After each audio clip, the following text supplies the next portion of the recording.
இந்த வீடியோல நம்ம என்ன பார்க்க போறோம்னு சொல்லி பாத்தீங்கன்னா, பாருக்கும் கம்ருதீனுக்கும் ரெட் கார்டு கொடுத்தது கரெக்டா தப்பா அப்படிங்கறத பத்தியும், சாண்ட்ரா மேல தப்பு இருக்கா, கம்ருதீன் மேல தப்பு இருக்கா, இல்ல பாரு மேல தப்பு இருக்கா அப்படிங்கறத பத்தியும், அண்ட் தென் வந்து நம்ம கம்ருதீனை பாரு தான் இன்ஃப்ளூயன்ஸ் பண்ணி கம்ருதீன் எல்லாத்தையும் செய்ய வைக்கிறாங்களா அப்படிங்கறத பத்தியும், நம்ம பேப்பர் ரவுடி பிரசிடென்ட் இருக்காரு இல்லையா, அவர் வந்து வெளியில கம்ருதீனுக்கு ஒரு ஓப்பனா ஒரு வந்து பாத்தீங்கன்னா ஒரு பிரஸ் மீட்ல வந்து பாத்தீங்கன்னா அவர் வந்து கொலை மிரட்டல் விட்டுருக்காரு. அப்படி என்ன விட்டுருக்காரு அப்படிங்கறத பத்தி தான் நம்ம இந்த வீடியோல பார்க்க போறோம். வாங்க வீடியோக்குள்ள போகலாம். இவங்களுக்கு சப்போர்ட் அவங்களுக்கு சப்போர்ட் யாருக்கும் சப்போர்ட் பண்ணலங்க. நியூட்ரலா அங்க என்ன நடக்குது, அட் எண்ட் ஆஃப் தி டே வந்து இது ஒரு கேம் தான், அப்படிங்க கேம் ஷோ தான், ரியாலிட்டி ஷோ, அது வந்து ஒரு கேம் ஷோ தான் அப்படின்னு சொல்லிட்டு, அதனால அங்க என்ன நடக்குது, அது என்ன நடந்துச்சு அப்படின்னு ஒரு காமனான ஒரு சில விஷயத்தை மட்டும் தான், எனக்கு தோன்ற ஒரு விஷயத்தை மட்டும் தான் இதுல நான் பதிவு பண்றேனே தவிர இவங்களுக்கு ஃபேவரா எதுக்குமே வந்து நான் பதிவு பண்ணவே கிடையாது.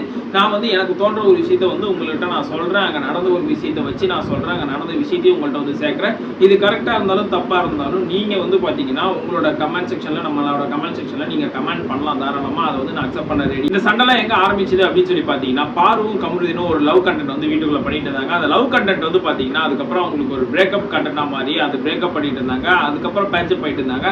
இந்த மாதிரி அவங்க பிரேக்கப் பண்ணி பேட்சப் ஆயிட்டு இருந்த நேரத்துல டக்குன்னு பாரு என்ன பண்ணாங்க அப்படின்னு சொல்லி பாத்தீங்கன்னா, நம்ம சாண்ட்ரா இருக்காங்க இல்லைங்களா, அவங்கள்ட்ட போயிட்டு அடைக்கலம் போக ஆரம்பிச்சாங்க.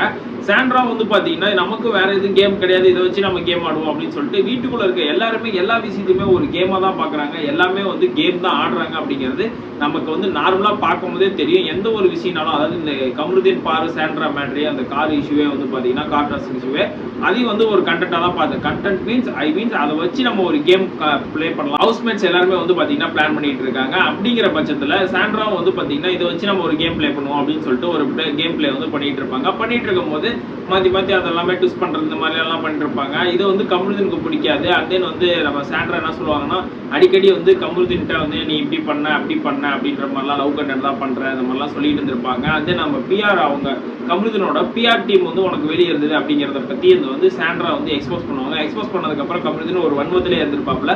அதுக்கப்புறமேட்டு பாத்தீங்கன்னா அந்த கார் டாஸ்க்கை வந்து வைக்கிறாங்க. அந்த டிக்கெட் டு ஃபினாலே இருக்கு இல்ல, அதுல வந்து கார் டாஸ்க் வைக்கிறாங்க. அந்த கார் டாஸ்க்ல வந்து சாண்ட்ரா, பாரு அண்ட் கம்ருதீன் இவங்க வந்து லைனா உட்காந்துருக்காங்க. விக்ரம் வந்து உட்காந்துருக்காரு. விக்ரம் வந்து ஒரு வார்த்தை சொல்றாரு. என்ன சொல்றாரு அப்படின்னா, நீங்க வந்து கம்ருதீன் நீங்க எப்படா இங்க கூட நீங்க ரொமான்ஸ் பண்ணிட்டு இருக்கீங்க அப்படிங்கிற மாதிரி வந்து விக்ரம் வந்து சும்மா சொல்றாப்ல. நம்ம சாண்ட்ரா என்ன பண்றாங்க அப்படின்னா, இத்தனை நாளா இவங்க அதை தான் பண்ணிட்டு இருக்காங்க அப்படின்னு சொல்லிட்டு சொல்லிட்டு இருக்காங்க. இந்த கம்ருதீன் என்ன பண்ணான் அப்படின்னா, அவன் வந்து எப்படா சான்ஸ் கிடைக்கும் அப்படின்னு சொல்லிட்டு பார்த்துட்டு தான் இருந்தான். பார்த்துட்டு இருந்த கேப்ல டக்குன்னு இந்த வார்த்தையை விட்ட உடனே பிடிச்சிட்டாங்க. பிடிச்சிட்டு பாருவும் கம்ருதீனும் பாத்தீங்கன்னா பயங்கரமா சாண்ட்ராவை வேர்ட்ஸால ட்ரிகர் பண்ண பார்த்துட்டு இருந்தாங்க. பயங்கரமா அட்டாக் பண்ணாங்க. எல்லாத்தையுமே வந்து பாத்தீங்கன்னா ட்ரிகர் பண்ண பார்த்தாங்க. சாண்ட்ரா நல்லா மாட்டிட்டாங்க. ஆல்ரெடி அவங்க மேல வன்மத்துல வேலை இருக்காங்க. வன்மத்துல இருந்ததுனால அவங்க என்ன பண்ணாங்க அப்படின்னா, டக்குன்னு வந்து இவங்க ரெண்டு பேரும் சேர்ந்துட்டு வெளியில வந்து அவங்க தள்ள ஆரம்பிச்சிட்டாங்க. ஒரு கட்டத்துல வெளியில வந்து தள்ள ஆரம்பிச்சிட்டாங்க. தள்ளிட்டு காரை விட்டு வெளியே தள்ள ஆரம்பிச்சிட்டாங்க. அந்த டாஸ்க் படி பாத்தீங்கன்னா, அதாவது காருக்குள்ள எல்லாரும் போய் உட்காரணும், யாரால உட்கார முடியல அவங்க வெளியில வந்துடலாம் அப்படிங்கிறது மட்டும் தான் அந்த டாஸ்கா இருந்திருக்கும். ஆனா இவங்க தள்ளுறது வந்து பாத்தீங்கன்னா இவங்க எக்ஸ்ட்ரா வந்து பண்ணியிருப்பாங்க,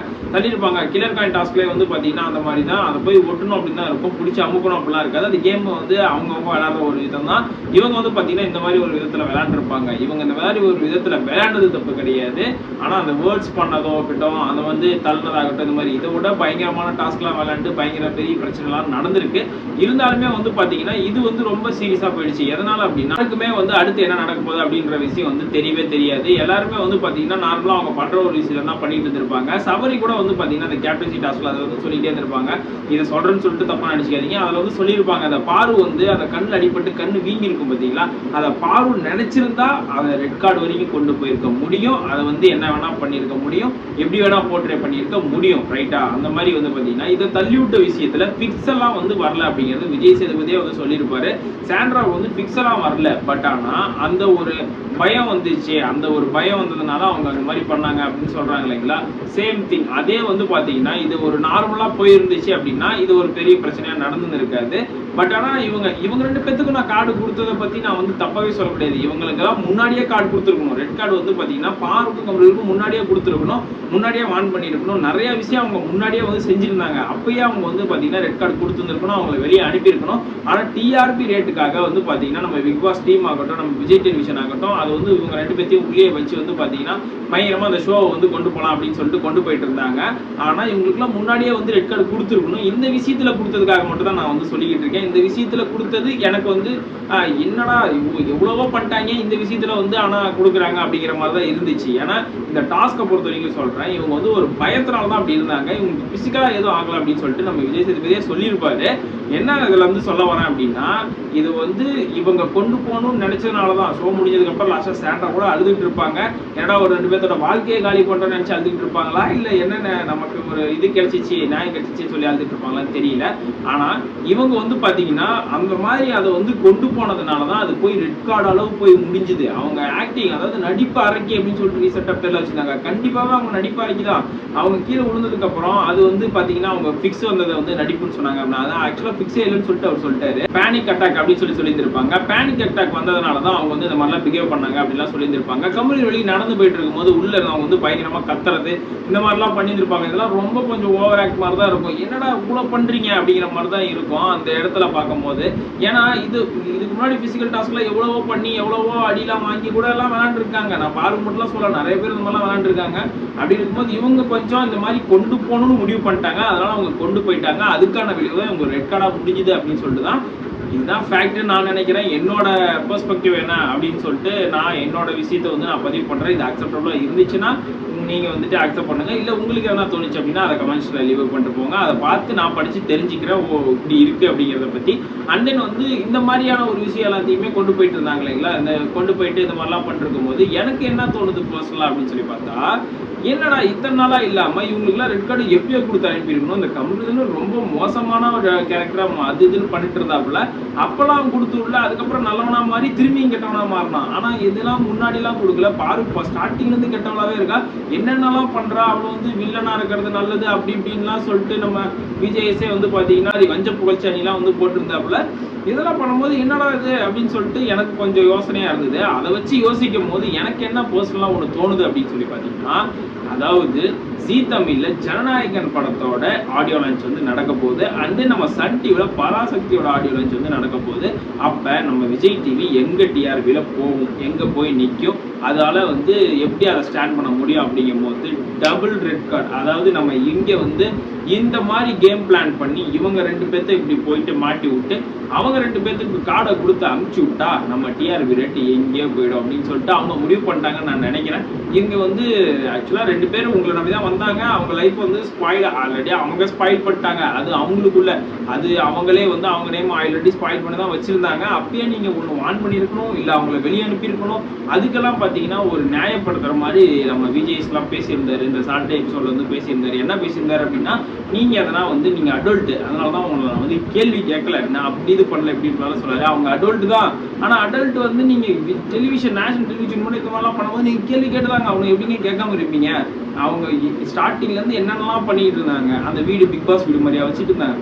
ஆல்ரெடி விஜய் டிவி மாமா அப்படின்னு சொல்றாங்க. ஆனா இவங்க வந்து பாத்தீங்கன்னா அந்த அளவு போயிட்டு இருக்கும் போது நீங்க அந்த எக்ஸ்ட்ரீமை தொடும் போது நீங்க அப்பயே ஆஃப் பண்ணி இருக்கணும். ஆஃப் பண்ணாம விட்டுட்டீங்க. ஆனா இப்ப வந்து பாத்தீங்கன்னா இந்த டிஆர்பி ரேட்டை வந்து நம்ம மெயின்டைன் பண்ணணும் அப்படிங்கிறதுக்காக இந்த மாதிரிலாம் வந்து பண்ணிட்டாங்க. இதெல்லாம் பண்ணதெல்லாம் இந்த மாதிரி நிறைய ஓப்பனா வந்து டெலிகாஸ்ட் பண்ணதான் வந்து பிரச்சனையா இருக்கு. டெலிகாஸ்ட் பண்ணி நீங்க டிஆர் ரேட் வாங்கி எப்படி நீங்க என்ன பண்ண போறீங்க டிஆர்பி வாங்கி. அதாவது இவங்க வந்து பாத்தீங்கன்னா உங்க கண்டஸ்டன்ஸ் உங்களை நம்பிதான் வந்திருக்காங்க. அவங்க ரெட் கார்டு கொடுத்தோம்னா 90 days சேலரி கிடையாது அப்படின்ற மாதிரிலாம் நிறைய வந்து ரூமர்ஸ் வந்து போயிட்டு இருக்கு. 90 days சேலரி கிடையாது அப்படிங்கிறதெல்லாம் கிடையவே கிடையாது. அவங்க வந்து எப்படிங்க சேலரி ஒருத்தவங்க வாங்காம போயிடுவாங்க. அவங்களோட பேர் வந்து கெட்டுருச்சு அப்படின்னா முன்னாடியே எல்லா விஷயமே வந்து அவங்களுக்கு முன்னாடியே தெரியும். அவங்களுக்கு தெரிஞ்சுதான் எல்லாத்தையும் அக்செப்ட் பண்ணி தான் வந்திருப்பாங்க. அப்படிங்கிற பட்சத்தில் கண்டிப்பா வந்து பார்த்தீங்கன்னா அவங்களுக்கு வந்து சேலரி எல்லாமே வந்து பர்ஃபெக்டாக அவங்களுக்கு போயிருந்திருக்கும். And then day by day வந்து அவங்களுக்கு சேலரி வந்து கிரெடிட் ஆகும் அப்படின்ற மாதிரிலாம் வந்து ஒரு டாக்ஸ் போயிட்டு இருந்தது. ஆனால் நீங்கள் வந்து 90 daysக்கு அவங்களுக்கு சேலரி கிடையாது, நிறைய இது கிடையாது அது கிடையாது அந்த மாதிரிலாம் சொல்லியிருந்தீங்க. அவங்க வந்து இருக்கு அவங்களுக்கு ஒரு பனிஷ்மெண்ட்னா ஃபினாலேவில் வந்து வர முடியாது, அந்த ப்ரோக்ராமில் வந்து வர முடியாது, பிக் பாஸ் சார்ந்த எதுக்குமே அவங்க வந்து இனிமேல் வர முடியாது. அப்படிதான் இருக்கே தவிர மற்றபடி ஒன்றும் கிடையாது. இன்டர்வியூ வந்து எடுக்கிறாங்களா இல்லைன்னு தெரியல. நாளைக்கு நம்ம பார்த்தா தெரிஞ்சிடும் இன்டர்வியூ எடுக்கிறாங்களா அப்படின்னு சொல்லிட்டு. கண்டஸ்டன்ஸ்லாம் என்ன அவங்க மனநிலை இருந்துச்சு அப்படின்னு சொல்லி பார்த்தீங்கன்னா அவங்க எல்லாருமே இதுக்கு முன்னாடி நான் சொன்ன மாதிரி தான் எல்லாருமே வந்து பார்த்தீங்கன்னா எதனா ஒரு விஷயம் கிடைக்கும், அதை வச்சு நம்ம வந்து ஒரு ஃப்ரேம் நம்ம பண்ணுவோம், அதை வச்சு நம்ம ஒரு கேம் கொண்டாடுவோம், நம்ம அதை வச்சு ஒரு கேமுக்கு இது பண்ணலாம், அதுக்கு ஒரு பிளான் பண்ணலாம், எதை நம்ம இது பண்ணுவோம். அதாவது டேஸ் கிட்ட நெருங்க ஃபினாலே நெருங்க சபரிலாம் பார்த்தீங்கன்னா வாய்ஸ் பயங்கரமாக இருக்குது. இதுக்கு முன்னாடி இருக்கவே இருக்காது. ஆனால் இப்போ இருக்க வீட்டில் இருக்க எல்லாருமே வந்து பார்த்தீங்கன்னா பப்ளிக்ல எங்கடா எதனா பிரச்சனை நடக்கும், அந்த பிரச்சனைக்கு போய் நம்ம வாய்ஸ் அவுட் கொடுக்குறோம், அவனை அடிக்கிறோம் அப்படிங்கிறதுக்கு வெயிட் பண்ணிருக்கிற மாதிரியே ஒரு குரூப் ஒன்று இருக்கும். அதை பண்ணணுமே பண்ற மாதிரி அந்த மாதிரி குரூப் தான் வந்து பாத்தீங்கன்னா இப்போ வந்து பிக் பாஸ் வீட்டுக்குள்ள இந்த ஹவுஸ் மேட்ஸ் எல்லாமே பண்ணிட்டு இருக்காங்க. எங்க எந்த ஒரு பிரச்சனை நடக்கும் அதில் நம்ம கொண்டு போய் நம்மளோட இதை காட்டுவோம், நம்ம பவரை காட்டுவோம், நம்மளோட திறமையை காட்டுவோம் அப்படிங்கிற மாதிரி தான் பண்ணிட்டு இருந்திருப்பாங்க. எல்லாருமே வந்து அந்த மாதிரி தான் பண்ணியிருப்பாங்க. இதை கூட விஜய் சேது சொல்லியிருப்பாரு. நம்ம பேப்பரோட பிரஜின் வந்து பாத்தீங்கன்னா அவருக்கு வந்து 1 o'clock 2 o'clock வந்து இன்ஃபர்மேஷன் வந்து கிடைச்சிச்சு அப்படின்னா அவர் ஹஸ்பண்டா வந்து அவங்க ஒய்ஃபு உள்ள இருக்காங்க, இந்த மாதிரிலாம் பிசிக்கலா இது பண்றாங்கன்னா அவருக்கு வந்து ஒரு ஆதங்கம் இருக்கதான் செய்யும், அவருக்கு ஒரு கோபம் இருக்கதான் செய்யும். அதை தான் அவர் வந்து வெளிப்படுத்தி இருப்பாரு. அந்த ப்ரெஸ் மீட்லேயே வந்து நான் வந்து செலிப்ரேஷன் ரவுண்டு உள்ள போகும்போது அவன் உள்ள இருந்தானா அவனுக்கு வந்து ஆபத்து, அவன் வெளியே வந்துட்டானா அவன் வந்து சேஃப் அப்படிங்கிற மாதிரிலாம் சொல்லியிருப்பாரு.